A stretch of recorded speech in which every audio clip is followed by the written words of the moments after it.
Iyi radiyo mwumva ni radiyo inkingi y'amahoro, ijwi riharanira ukwishyira ukizana kwa buri munyarwanda. Icyiciro cya mbere ni ibitero by'inyenzi. Byatangiye muri Gashyantare ukwezi kwa kabiri 1961. Mu kwezi kwa kabiri byatangiye ari udutero shuma, ariko bigeze mu kwa gatatu bifata intera yo hejuru cyane. Ibi ngibi bitumye nibuka kimwe mu bitabo byawe nibwira ko ari mu bya mbere wanditse, Bwana Gaspard, La vraie nature du FPR. Sinshidikanya ko ushobora kuba ubivugamo. Kuri 19 Werurwe 1961, inyenzi zigera kuri 30 zateye mu Mutara, zinjirira ahitwa Bweya, ziramanuka zigera i Gatsibo mu cyahoze ari prefectura ya Byumba. Zitwika amazu 60, zirasa abantu babiri, zirabakomeretsa ahitwa Ikigosha mu cyahoze ari komine Ngarama, zica n'amatungo menshi.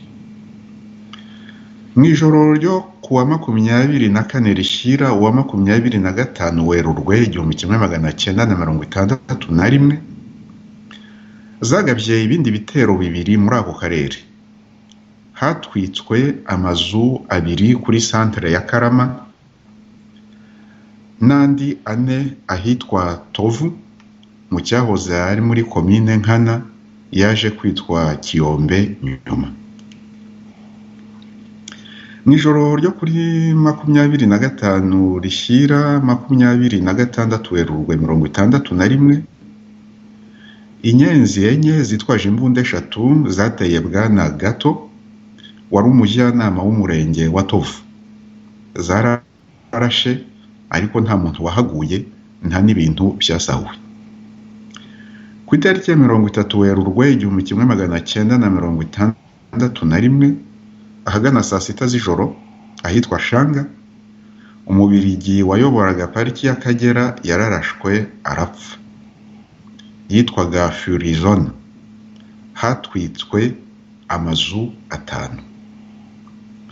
Kuri 12 Kamena 1961, ahagana saa 5 z'ijoro, inyenzi enye zagabye igitero kwa Bwana Sebahire, wari burugumesitiri wa komine Muhura, no ku rugo rw'umujyanama wa komine witwaga Biserinigabo. Icyo gitero cyahitanye umuraririzi. Kuri 19 Kamena kwezi kwa gatandatu 1961, isaa 8 z'ijoro, abantu 15 bitwaje amacumu, imiheto, imyambi n'imbunda nk'imwe cyangwa ebyiri bateye kwa Alegisi Hakizumwami, wari burugumesitiri wa komine Rugerero muri Gisenyi, bakomeretsa umuzamu we. Bari bayobowe n'umuyoboke w'ishyaka rya Raderi witwaga Protazi Ntungiyimana, wahakomerekeye ndetse anafatwa mpiri. Muri icyo gitero hari undi muyoboke wa Raderi witwaga Yosefu Nangiribi, wari utuye ku Nyundo. Ibyo ni ibitero by'inyenzi byabaye mbere y'amatora yo kuwa 25 Nzeri 1961. Ibyagabwe nyuma y'ayo matora tuzabigarukaho tumaze kuvuga uko ayo matora nyine yagenze. Mu kwezi kwa 8 n'ukwa 9 1961, mbere y'umunsi w'amatora habaye ubundi bwicanyi bw'indengakamere bukozwe n'abarwanashyaka ba inari n'abambari babo nk'abayoboke bamwe na bamwe ba raderi. Aba mbere bakarabye inkaba muri icyo gihe ni abantu 97. Muri ba bandi bari bamaze kugirirwa imbabazi kubera ubwicanyi bari barakoze n'ubundi muri 59. Bamwe bari bafungiye mu Rwanda, abandi bafungiye Bujumbura mu Burundi, abandi bafungiye Dar es Salaam muri Tanganyika. Bagifungurwa cyane cyane abi Dar es Salaam n'abi Bujumbura bigaragaje bambara neza cyane. Mu mvugo y'ubu bavuga ngo amakositimu atabonana, bishongora kandi bajya kurira mu maresitora ahenze kurusha ayandi. Abari bavuye mu munyururu i Dar es Salaam bo bari barihaye ikivugo ngo ni ibihangange by'i Dar es Salaam, les grands de Dar es Salaam. Intumwa z'umuryango w'abibumbye zagayaga iyo myitwarire. Ba nyirayo bagomba kuba batari babizi. Amafaranga bayakuragaye. Ni Uburusiya bwayoherezaga buyanyujije i Cairo mu Misiri. Reka rero bazahurire mu Rwanda bose batangire ibikorwa byo guhungabanya umutekano no kwica abantu. Icyo bari bagamije kwari ukongera ngo kwerekana ko Ababiligi bananiwe, basabe umuryango w'abibumbye kubirukana, hanyuma u Rwanda ruragizwe ibihugu 3 byo muri Afurika ari byo Ghana, Guinée na Mali. Ntibari bazi ko bacengewe n'iperereza ry'Ububiligi ndetse n'iry'umuryango w'abibumbye. Abantu bose bakaba barabonaga uwo mukino mubisha barimo, ariko cyane cyane umuryango w'abibumbye ukabihorera bagakomeza. Sinzi igituma babarekaga bagakomeza.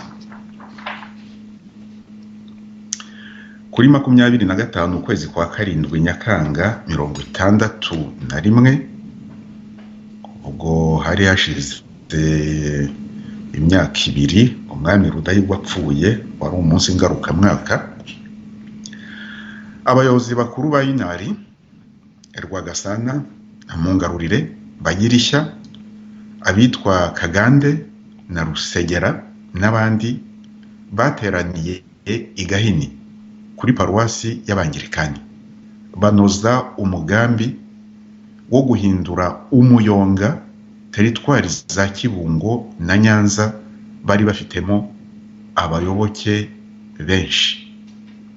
Ibyo bakabikora hagamijwe ibintu 3: kwica abaparomehutu benshi bashoboka, gukora ku buryo ibirego bikabya kuba byinshi mu nzego z'ubuyobozi bw'igihugu, gukora ku buryo ingabo z'igihugu zihamagarirwa gutabara ahantu henshi icyarimwe, ariko ntizishobore kugira na hamwe zirangiza neza ubutumwa bwazo kubera ko zari nke.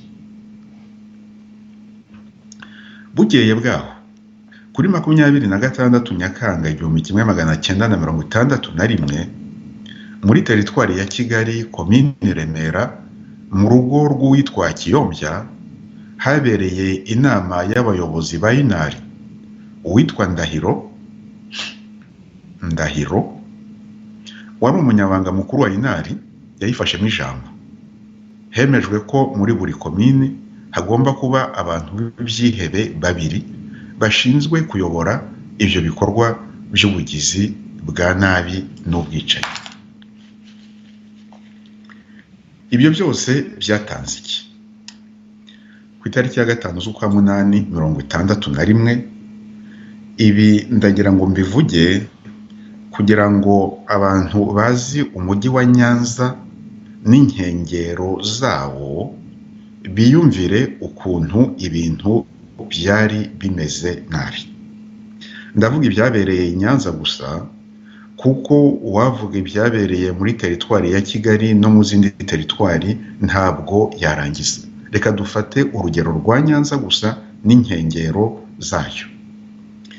Ku itariki ya 5 z'ukwezi kwa 8/61 muri teritwari ya Nyanza ahitwa Rwoga hishwe abantu babiri, abana babiri baburirwa irengero. Igitisi hicwa abantu 4. Hashise iminsi 2 ku itariki ya 7 Kanama 1961 ahitwa Mpomero hishwe abantu babiri, Ikinihira hicwa umwe, ahitwa Mwaka naho hagwa undi. Hongeye gushira indi minsi 2 ku itariki ya 9 z'ukwa 8/61 Ikinihira hongeye kwicwa undi muntu. Bukeye bwaho ku itariki ya 10 z'ukwa 8 Ikinkanga hicwa undi. Kuri 11 Kanama 1961 Imaza hishwe uwitwaga Kavumbutse wari umujyanama wa komini n'undi umuntu umwe. Kuri 14 Kanama 1961 Igacu hishwe umuntu umwe, ku Rwesero umwe n'Ikigoma umwe. Kuri 15 z'ukwa 8/61 kuri Ntyazo hishwe abantu 3. Uwo munsi kandi nibwo Depite Venuste Kayuku yiciwe mu Mayaga. Ku itariki ya 16 Kanama kwezi kwa 8/61 Inkomero hishwe umuntu umwe, ku Rwesero harongera hicwa 2. Kuri 20 Kanama 1961 Igacu harongera hicwa umuntu umwe. Ni ukuvuga rero ko muri teritwari ya Nyanza mu nkengero z'umujyi wa Nyanza yonyine mu byumweru 2 hari hamaze gupfa kwicwa abantu 28, kandi hari hasigaye ukwezi n'icyumweru ngo amatora abe.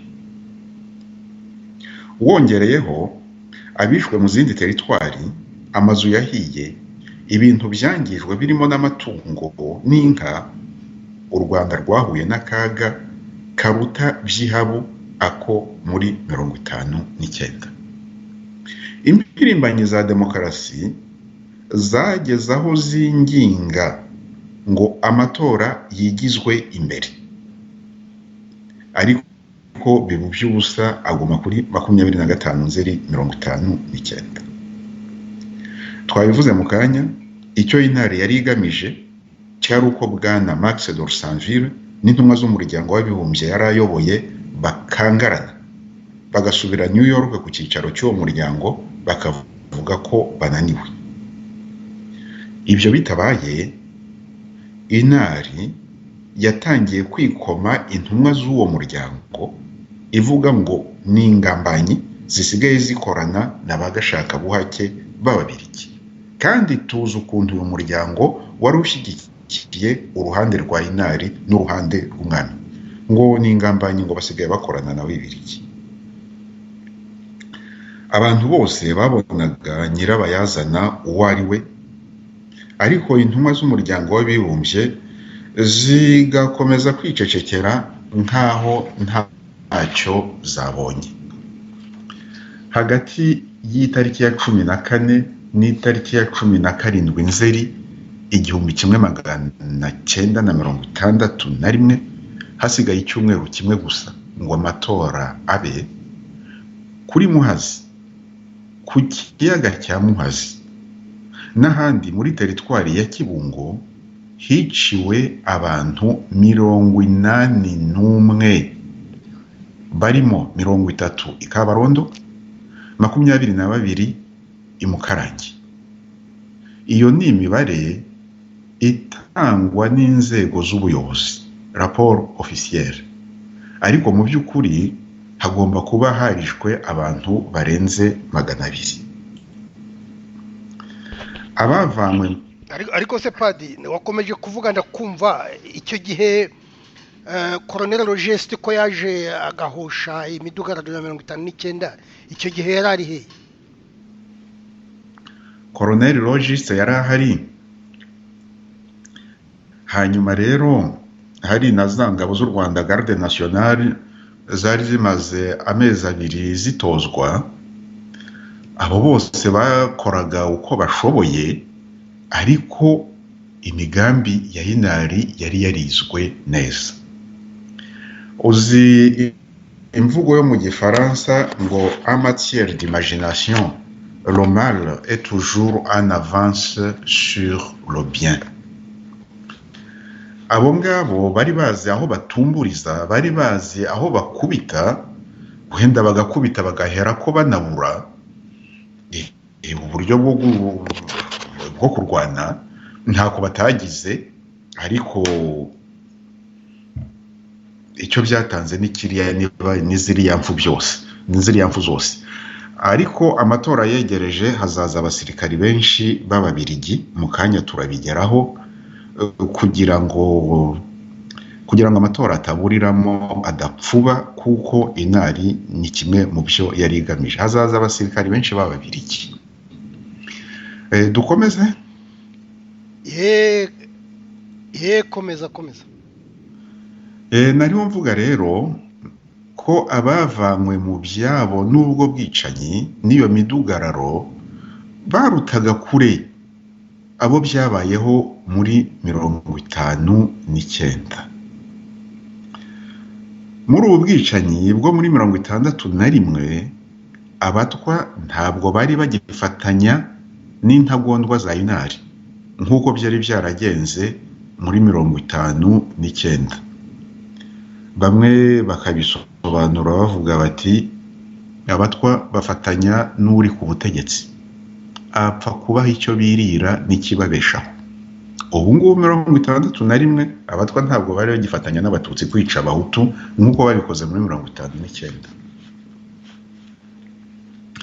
Uko abayoboke ba Inari bayogozaga u Rwanda, niko umukuru wabo Yohani Batista Ndahindurwa, aho yari yibereye Dar es Salaam, yakomezaga guteza ubwega ngo arashaka kurugarukamo. Abongereza bakolonizaga Tanganyika bakabimufashamo, ndetse bamwemerera ko bashobora no kumukodeshereza indege imugeza i Bujumbura, umurwa mukuru wa Rwanda, Burundi, akava akomereza mu Rwanda.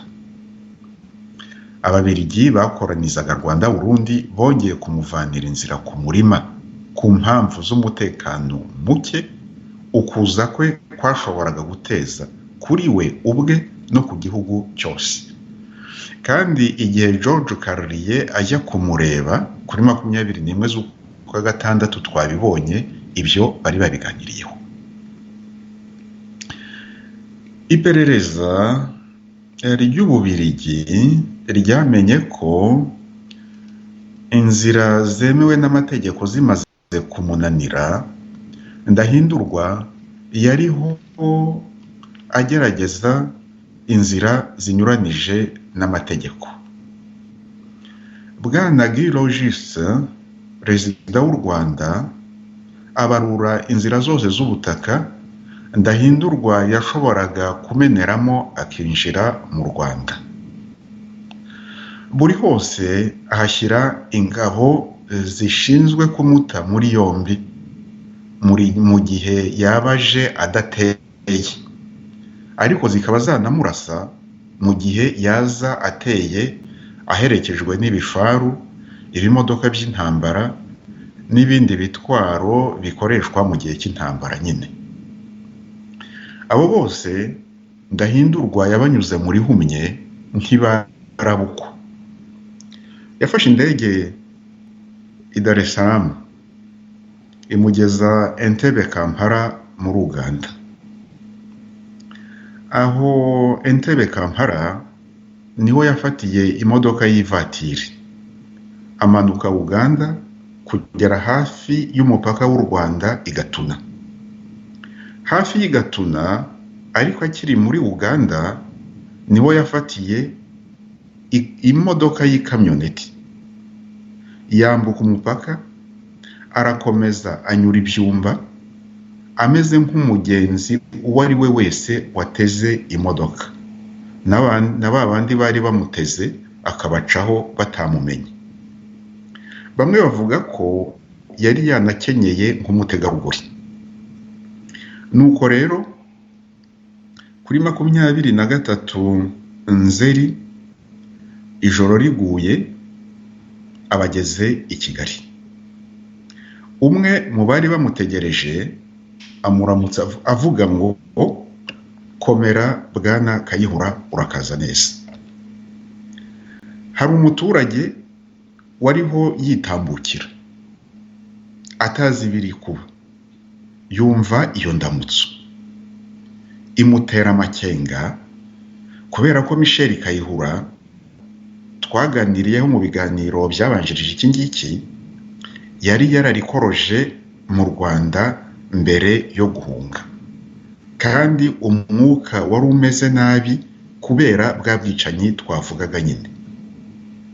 Umuturage rero yumvise umuntu bavuga ngo komera bwana Kayihura agira amatsiko, ajya kureba uwo bise Kayihura, ahera ko abona ko ari umwami Ndahindurwa. Ibi ngibi byanyibukije ibintu bitatu mu mateka y'isi. Uwa mbere byamunyibukije ni umwami Rudoviko wa 16 mu Bufaransa.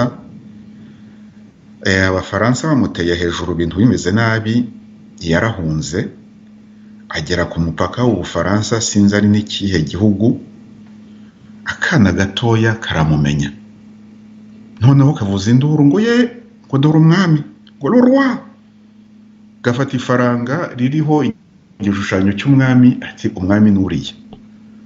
Niko byagenze kuri Rudoviko wa 16. Ubwo rero abarwanyaga ubwami mu Bufaransa bamenya ko yaragiye guhunga kujya gufatanya n'abarwanya abakoze revolution mu Bufaransa. Umwami byaje kumuviramo gucibwa umutwe. Nicyo ibingibi bya Ndahindurwa byanyibukije. Ariko byanyibukije n'umugabo Farah Aidid mu 1993 wabijije abanyamerika ibyuya muri Somalia.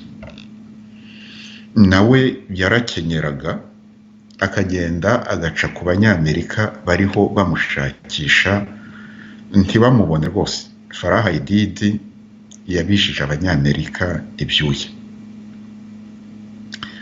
Ikindi byanyibukije ariko ni mutagatifu Papa Yohani Paul wa II wakundaga amasiporo cyane, kandi kujya gukora amasiporo uri papa ntabwo byabaga byoroshye. Ariko umunsi umwe yacitse abamurindaga kandi bari benshi, ajya guserebeka ku rubura bya bindi abazungu bakunda byitwa ski. Ahubwo butwari yari yabukuye ntabwo mpazi. Yari yambaye nk'abantu baserebeka, ntabwo yari yambaye nka papa. Ariko nawe yamenywe n'akana gatoya kari mu itsinda ry'abandi bantu gasigara inyuma. Kamubonye kati tidore papa.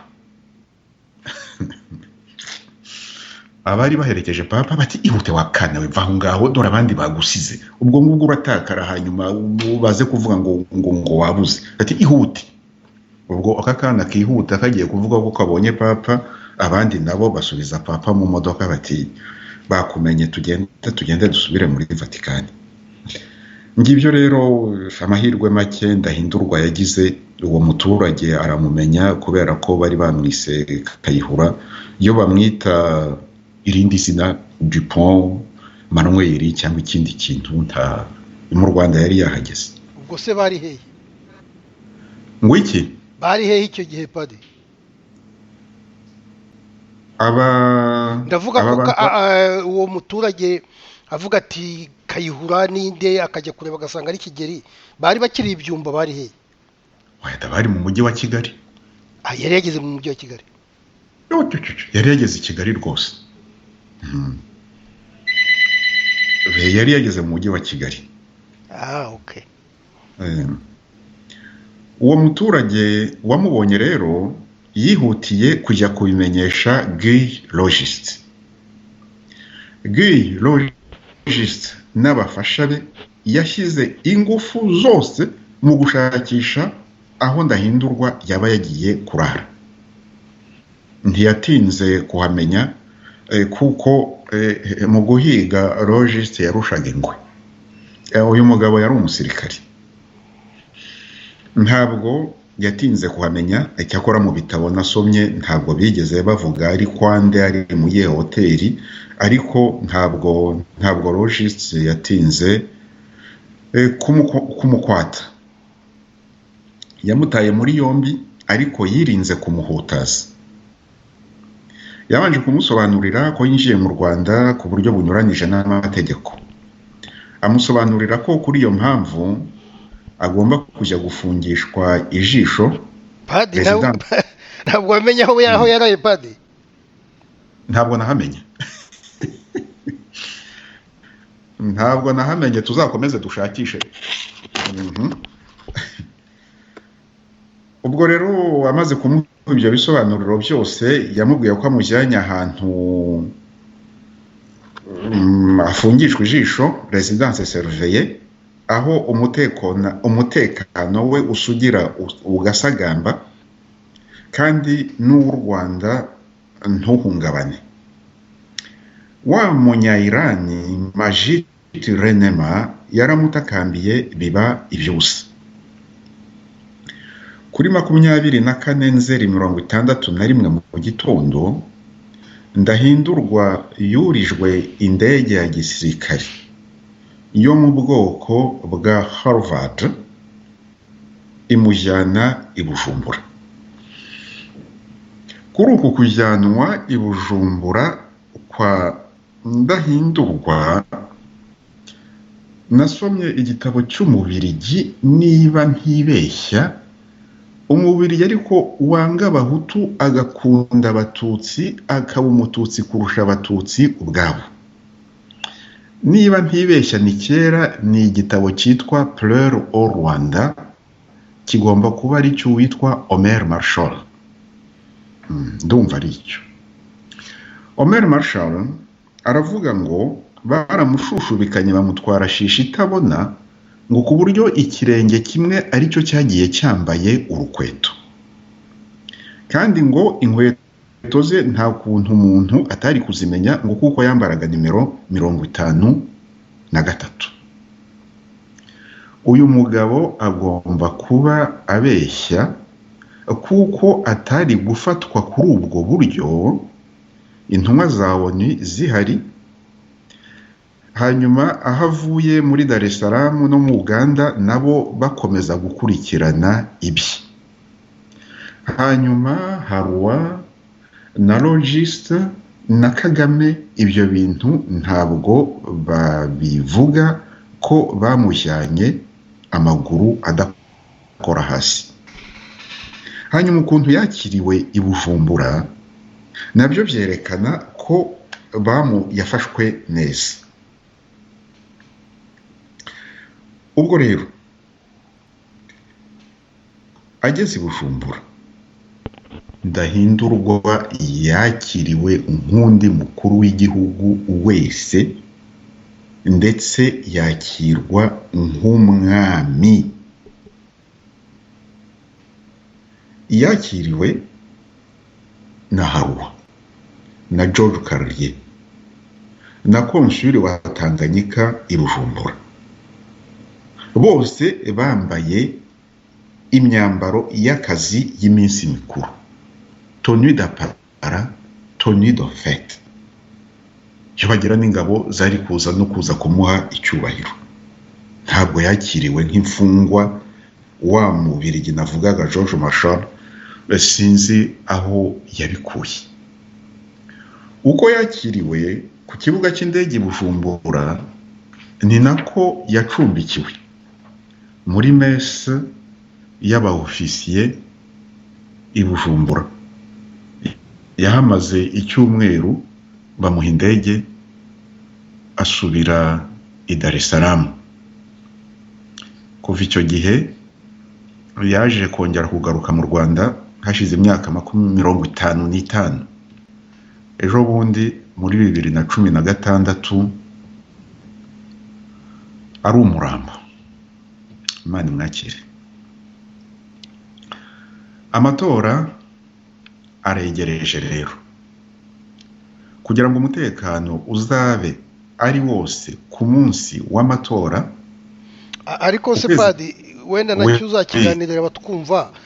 Kigeli yarahunze ahi Dar es Salaam, ariko iyo tumwumva i Bugande kwa Mutesi Kabaka, tumwumva i Nairobi, esa hose yageze hazunguruka yate, wenda nuko utabiteguye ariko nabyo wagombye kuzabidukorera ikiganiro. Aho hose hazungurutse ate? Nukuntu yagiye muri Amerika nabyo daye. Icyo kiganiro cyaba kirekire cyane. Igisobanuro cya mbere nuko abami bo muri Afurika n'abandi bami bose aho bari bumvaga bagomba gushyigikira undi mwami.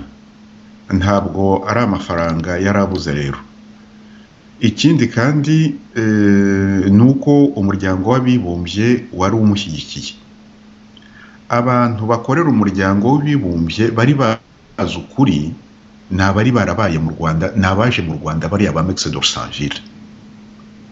Max d'Orsonville atashye amaze amezi 5 mu Rwanda, yagiye ababaye cyane asaba Haruwa imbabazi, avuga ati umbabarire ibibi byose nakuvuzeho, ntabwo nari nzi uko mu Rwanda bimeze, ntabwo nari mbizi, ariko henshi ku isi bari bagishyigikiye Ndahindurwa, kubera ko Inari yavugaga ngo mu Rwanda hari abantu b'ibifura bitwa Abahutu bashaka ko abakoroni baguma mu Rwanda. Amafaranga yarayafite rero. Icyakora icyo cyari ikindi kiganiro kirekire kandi cyiza, ariko ubu uzagitekerezeho. Ubwo butumwa ndabwemeye, ariko n'abaduteza amatwi bose ntabwo ari njye nyine ushoboye gutegura ibiganiro, harimo benshi babishobora pe, benshi. Icyo nacyo tuzagikore. Reka dukomeze rero. Kugira ngo amatora azagende neza, ukwezi kwa 9 gutangira, mu Rwanda Ububiligi bwahohereje abasirikari benshi. Bataillon imwe y'abapara, bataillon ebyiri z'abakomando, kompanyi 5, mu gifaransa bita compagnie de marche kugenda. Bari benshi rero, kubera ko nabajije ababizi neza, bambwira ko kompanyi imwe ibigizwe n'abasirikari hagati y'100 n'150, naho bataillon ikaba igizwe na kompanyi 3. Ni ukuvuga hagati y'abasirikari 340 na 450, kandi bakaba bashobora kurenga, kuko hari igihe bataillon ibifite indi kompanyi ya 4 yitwa iyo kubagoboka, mu gifaransa compagnie d'appui. None mu Rwanda hari kompanyi 3, hakaba na bataillon imwe. Bari benshi bambaye neza kandi bafite ibikoresho byangombwa, baratojwe. Bya byihebe bya Inari byarababonaga bikadagadwa. Amatora aregereje. Ububiligi bwohereje mu Rwanda izindi ndorerezi 200 zigizwe n'Ababiligi bari barabaye muri Kongo. Ni ukuvuga batoranijwe kubera ko bazi Afurika.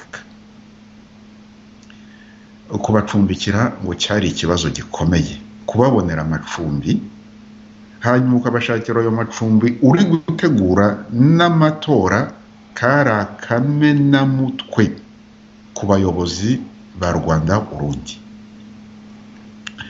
Minisitiri Spark yohereje undi muntu umuhagararira ku buryo bw'umwihariko, Bwana Etienne Davignon, wari umukozi wo mu biro kwa Spark, attaché de bureau.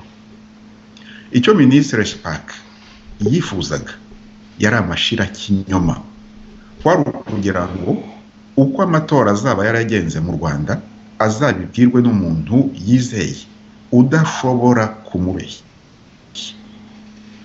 Ibihugu by'i Burayi muri rusange byohereje mu Rwanda indorerezi 3 muri buri biro by'itora.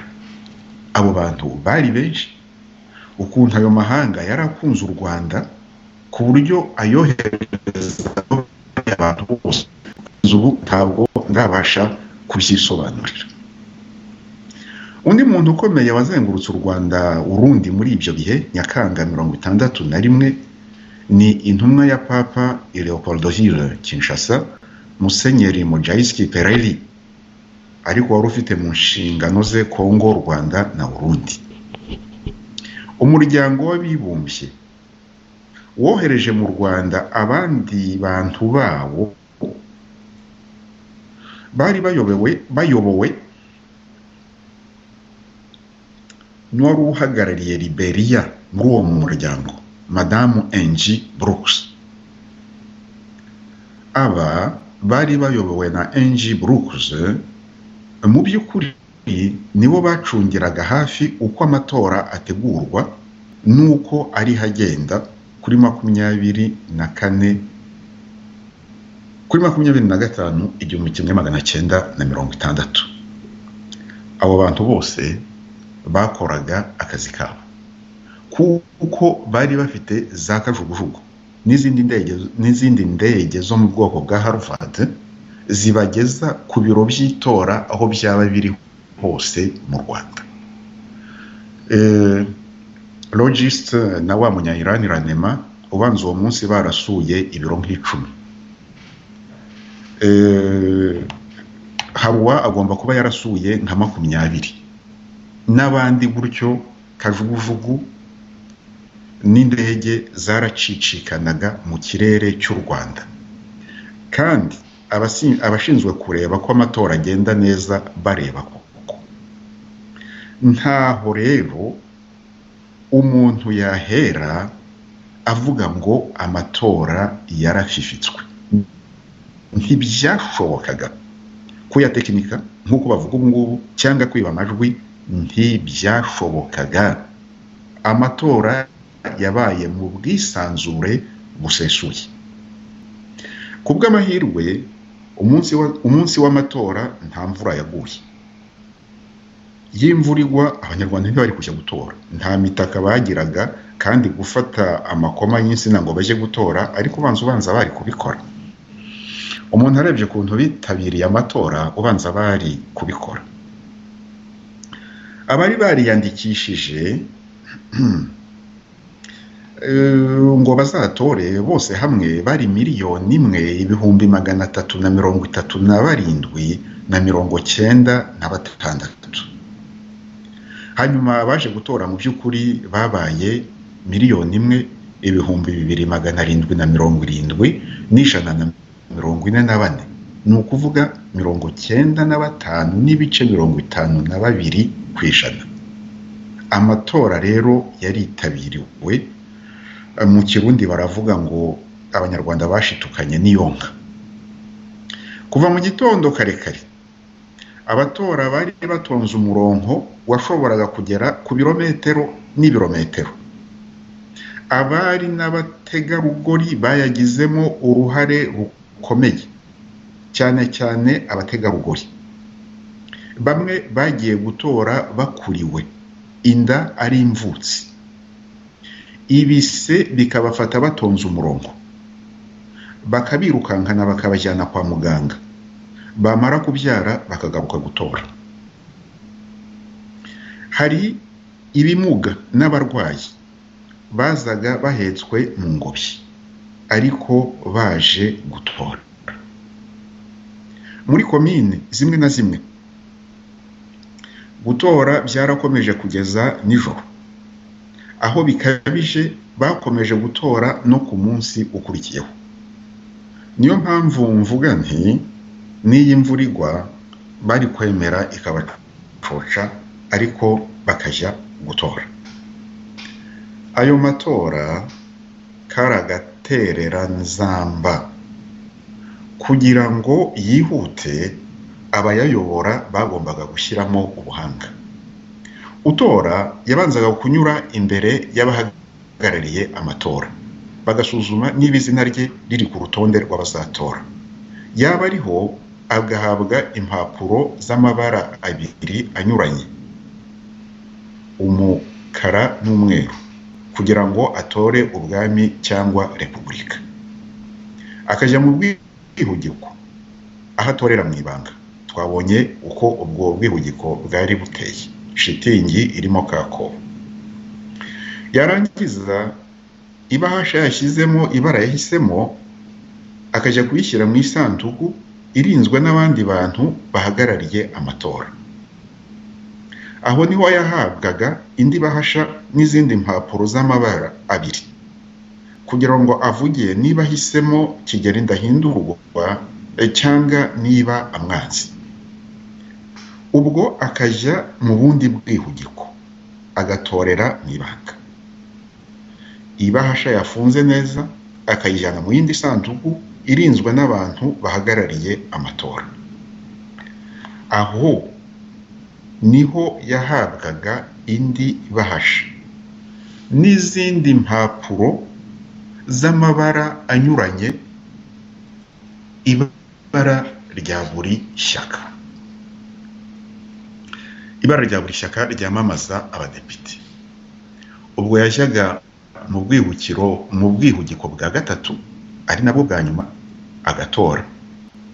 Ibahasha ifunze akajya kubishyira mu yindi sanduku ya gatatu irinzwe n'abandi bakozi bahagarariye amatora, bakamushyira ku kiganza wino idasibika yerekana ko yatoye, kugira ngo adasubira inyuma kongera akagaruka gutora. Kari agaterera nzamba. Ariko ngo mu Rwanda batoye bishimye kurusha mu Burundi. Ibyo byishimo babigaragarizaga n'Ababiligi, babigaragarizaga b'abanyamahanga bose, babigaragarizaga n'intumwa z'umuryango w'abibumbye. Aka gaterera nzamba niko leta y'Ububiligi yashakaga kwirinda igihe yavugaga ngo abantu b'igitsina gore ntibatore kugira ngo amatora yihute. Ayo matora rero ngo yatwaye Ububiligi akayabo ka miliyoni 60 z'amafaranga y'Ababiligi y'icyo gihe.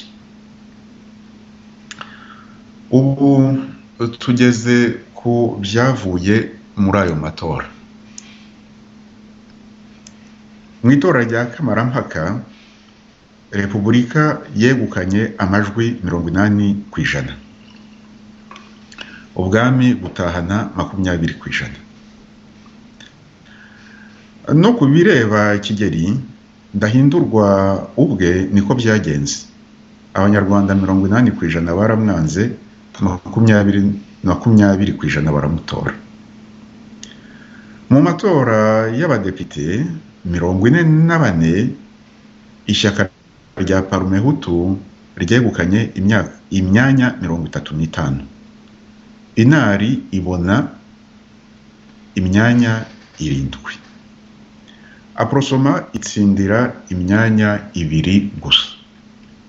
Raderi nta mudepite n'umwe yabonye, kimwe n'utundi dushyaka dutoya twaviriyemo aho ngaho. Bacyuye umunyu.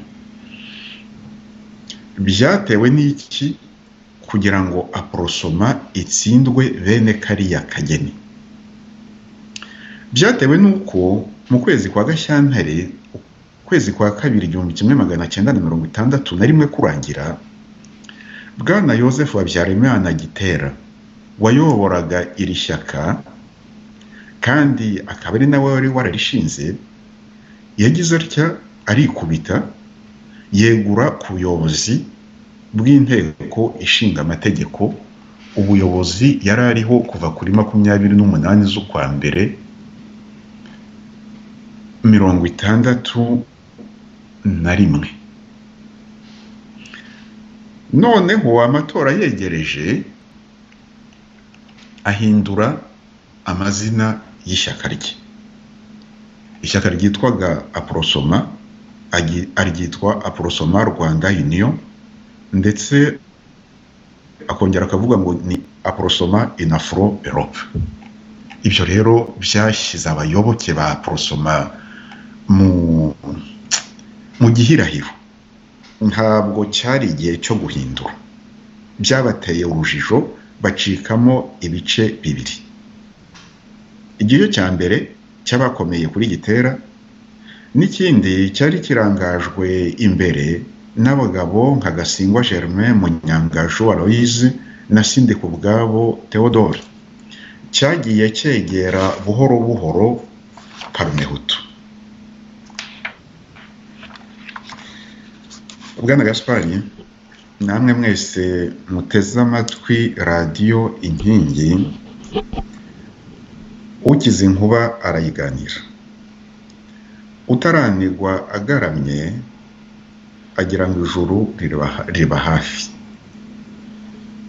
Abanyarwanda barishimye cyane ingoma ya cyami isezerewe burundu. Abaririmbyi b'igitaramo bitwaga abanyuramatwi.